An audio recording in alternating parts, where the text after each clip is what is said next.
उत्तराखंड में अब भी जगह जगह 15,000 लोग फंसे हुए हैं, जिनको बचाने के लिए सेना, आईटीबीपी और दूसरी एजेंसियां जुटी हुई हैं। अभी तक 80,000 से ज्यादा लोग बचाए जा चुके हैं। मरने वालों का आंकड़ा 1000 के पार है। ये सरकारी आंकड़े हैं, लेकिन जहां तक स्थानीय लोगों का कहना है, उनका कहना है कि मरने वालों की संख्या इससे कहीं ज्यादा हो सकती है।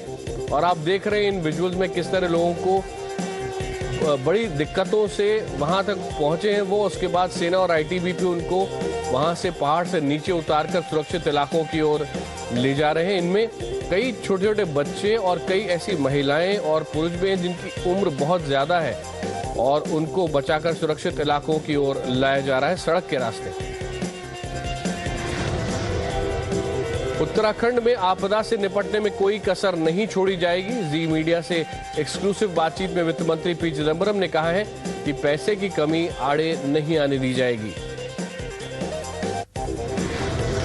उत्तराखंड के लिए बाढ़ पीड़ितों की मदद के लिए दिल्ली में कांग्रेस मुख्यालय से राहत सामग्री अब से थोड़ी देर पहले रवाना की गई है, और इस कॉन्वॉय को सोनिया गांधी ने हरी झंडी दिखाई। उनके साथ राहुल गांधी और दिल्ली के मुख्यमंत्री शीला दीक्षित भी वहां मौजूद थे। इस बीच बीजेपी ने कांग्रेस पर हालात से निपटने में लापरवाही का आरोप लगाया है। उत्तराखंड में 15,000 लोगों को बचाने के लिए सेना ने पूरी ताकत झोंक दी है। वहीं मध्य प्रदेश के कटनी से कांग्रेस विधायक संजय पाठक भी किराए पर हेलीकॉप्टर लेकर अपने दम पर रेस्क्यू में उतर पड़े हैं। क्रिकेटर शिखर धवन ने चैंपियंस ट्रॉफी में सबसे ज्यादा रन बनाने के लिए मिला गोल्डन बैट उत्तराखंड में आपदा के शिकार लोगों को समर्पित किया है। इंग्लैंड को हराकर 11 साल बाद टीम इंडिया ने चैंपियंस ट्रॉफी पर कब्जा कर लिया है। बारिश की वजह से इस मैच को T20 जैसा बना दिया गया था। टीम इंडिया ने पहले बल्लेबाजी की, 7 विकेट के नुकसान पर 129 रन बनाए। जवाब में इंग्लैंड की टीम 20 ओवर में 8 विकेट खोकर 124 रन बना पाई। 5 रन से भारत ने ये मैच जीत लिया। 2002 के हिट एंड रन केस में आज मुंबई की अदालत अभिनेता सलमान खान की अर्जी पर फैसला सुना सकती है।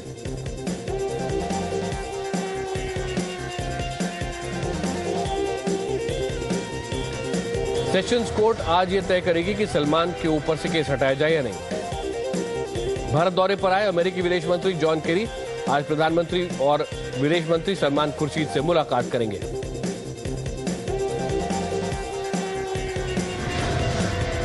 नेल्सन मंडेला की तबीयत और बिगड़ गई है। पूर्व राष्ट्रपति की चिंता में पूरा अफ्रीका है। राष्ट्रपति ने कहा है सारा देश मिलकर दुआ करे।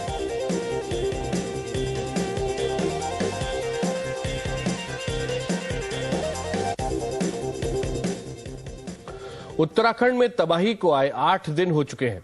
हजारों जिंदगियां इस वक्त भी शवों के बीच सांसें ले रही हैं। देश भर से राहत सामग्री भेजी जा रही है, लेकिन इस पर सियासत भी कम नहीं है। कांग्रेस और बीजेपी दोनों एक दूसरे पर सियासत का आरोप लगा रही हैं। कभी सवालों में मोदी होते हैं, कभी राहुल गांधी। अब से थोड़ी देर पहले कांग्रेस दफ्तर जो दिल्ली का है, वहां से राहत सामग्री रवाना की गई है, जिसके तुरंत बाद बीजेपी ने कांग्रेस पर यह कहते हुए निशाना साध दिया है कि कांग्रेस इस आपदा पर सियासत कर रही है।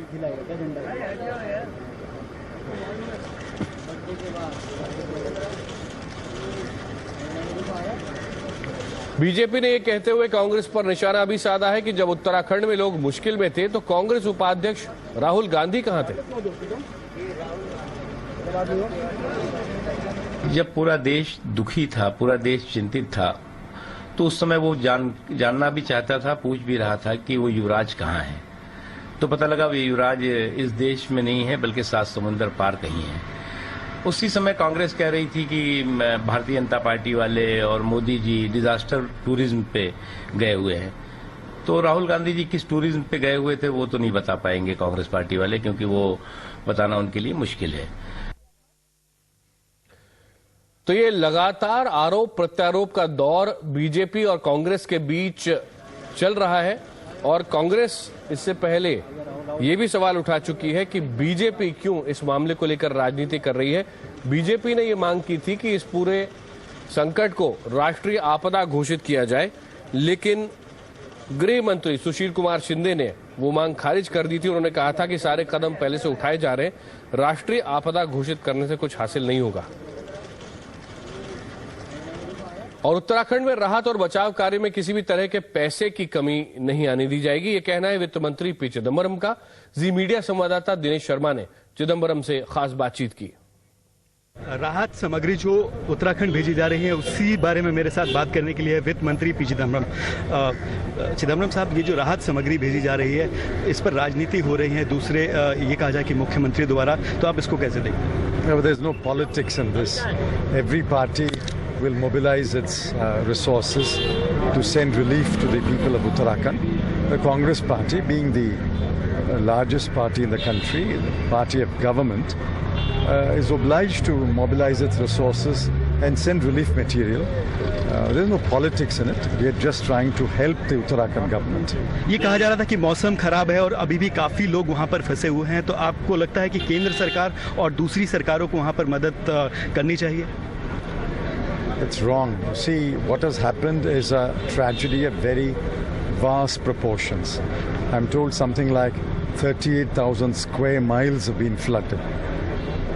Nobody has the capacity to deal with a tragedy of this kind. Yet, our Jawans, the ITBP, the BSF, the NDRF, the state police and now Navy divers have all done a remarkable job of bringing people to Haridwar or Dehradun or to safer places and evacuate them. The real job of rescue has been done by the Army Jawans and the ITBP and the NDRF. And I think they've risked their lives. Many of them may have suffered injuries, we don't know. But it is a tragedy of very large proportions, and I think the army and the paramilitary have done a remarkable job, and we must be grateful to them. आपको लगता है कि केंद्र सरकार को जो भी मदद वहां पर भिजवानी चाहिए, केंद्र सरकार जो है भिजवाएगी? Yeah, the Prime Minister has already announced 1,000 crore relief. Money will not be a constraint. If more money is required for Uttarakhand, we will provide the money. धन्यवाद। ये थे वित्त मंत्री पी चिदम्बरम, जिनका ये कहना है कि अर्धसैनिक बलों ने वहां पर अच्छा काम किया है और केंद्र सरकार की तरफ से जो भी मदद होगी वो वहां पर भिजवाई जाएगी। कैमरामैन राजेश कुमार के साथ दिनेश शर्मा, जी मीडिया, दिल्ली। लेकिन उधर उत्तराखंड में अभी स्थिति यह है कि मौसम के कारण रेस्क्यू ऑपरेशंस में बहुत दिक्कतें पेश आ रही हैं। साथ ही साथ चिंता इसीलिए भी बढ़ी है क्योंकि अगले 24 घंटे में भारी बारिश की चेतावनी मौसम विभाग ने जारी की है। आज गुप्तकाशी, बद्रीनाथ, केदारनाथ और चमोली समेत उत्तराखंड के कई इलाकों में बारिश हो रही है और चिंता और भी इसलिए बढ़ गई है क्योंकि अब मौसम विभाग ये भी कह रहा है कि 28 जून तक ये बारिश होती रह सकती है और ये बारिश ऐसे इलाकों में हो सकती है जहां पहले से ही संकट जारी है। यानी कि अगर भारी बारिश लगातार लंबे समय तक जारी रहती है तो चिंता ये है कि एक बार फिर क्या बाढ़ आ सकती है वहां पर। लेकिन फिलहाल ये है शुरुआती बारिश एक बार वापस आ गई है उत्तराखंड के कई इलाकों में। केदारनाथ में हालात काबू में है, पर उत्तराखंड के अलग अलग इलाकों में मसलन बद्रीनाथ में कुल मिलाकर अभी तक 15,000 लोग फंसे हुए हैं।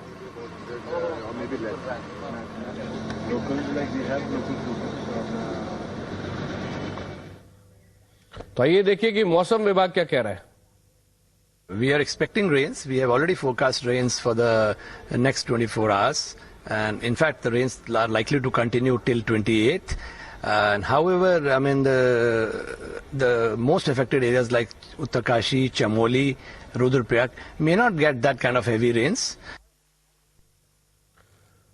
उत्तराखंड में आए विनाशकारी सैलाब के बाद लोग अब अपनों की तलाश में दर दर भटक रहे हैं। सोनप्रयाग से जी मीडिया संवाददाता राहुल सिन्हा की रिपोर्ट।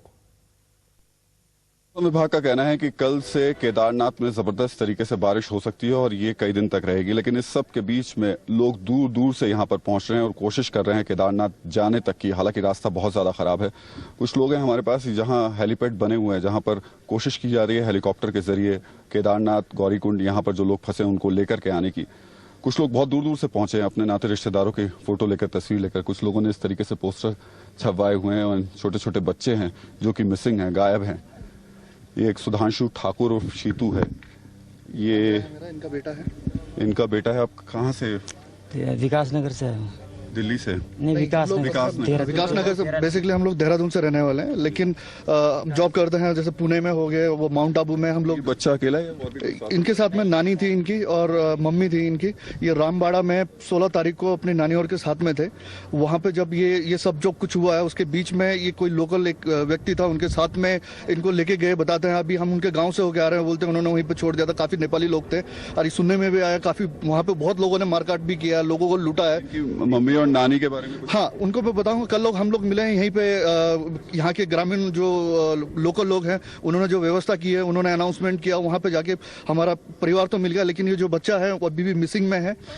चलिए, ये बच्चा अभी तक मिसिंग में है। ये तस्वीर है, अगर आपको कहीं दिखता है, क्योंकि ये रास्ता अभी बहुत लंबा है, गुप्तकाशी तक का रास्ता है, कई लोग पैदल आ रहे हैं, तो ये तस्वीर बहुत ज्यादा महत्वपूर्ण है।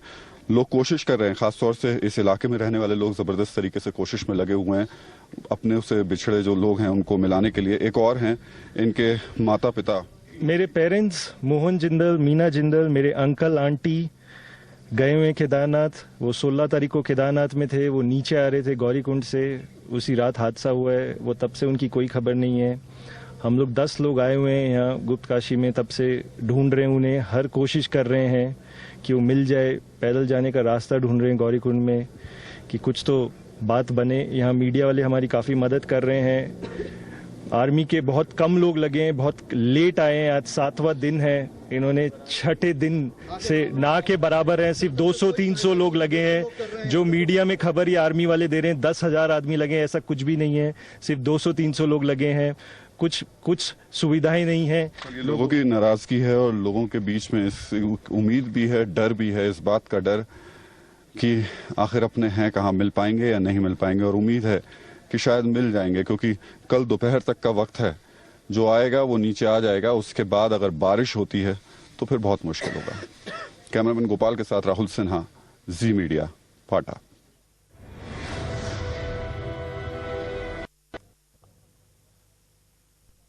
लापता लोगों की संख्या हजारों में है और अपनों को लोग अभी भी ढूंढ रहे हैं।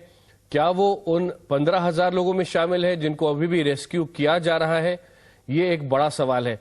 रेस्क्यू ऑपरेशंस में क्या दिक्कतें अभी आ रही हैं? जी मीडिया संवाददाता अनुराग त्रिपाठी और कृष्ण मोहन मिश्रा बता रहे हैं।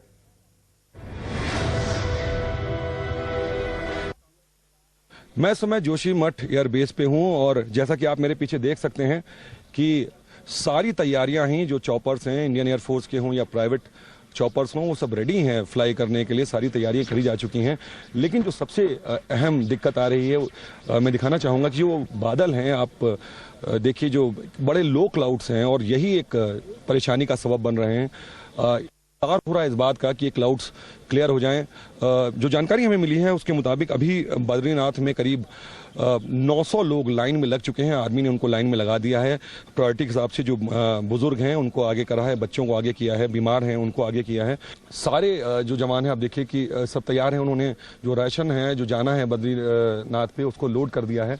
बस सिर्फ इस बात का इंतजार है कि कब ये मौसम साफ हो और कब यहाँ से ये फ्लाइट भरें और वहाँ पे जो फंसे लोग हैं उनको निकाल के लाएं। हिमालय के ऊंचाई वाले जगहों पर मौसम एक बार फिर से खराब है। कम से कम अभी सुबह जोशीमठ में जो धुंध है वो काफ़ी है, लो क्लाउड्स भी हैं और उसकी वजह से चारों तरफ अभी तो धुंध की एक चादर है।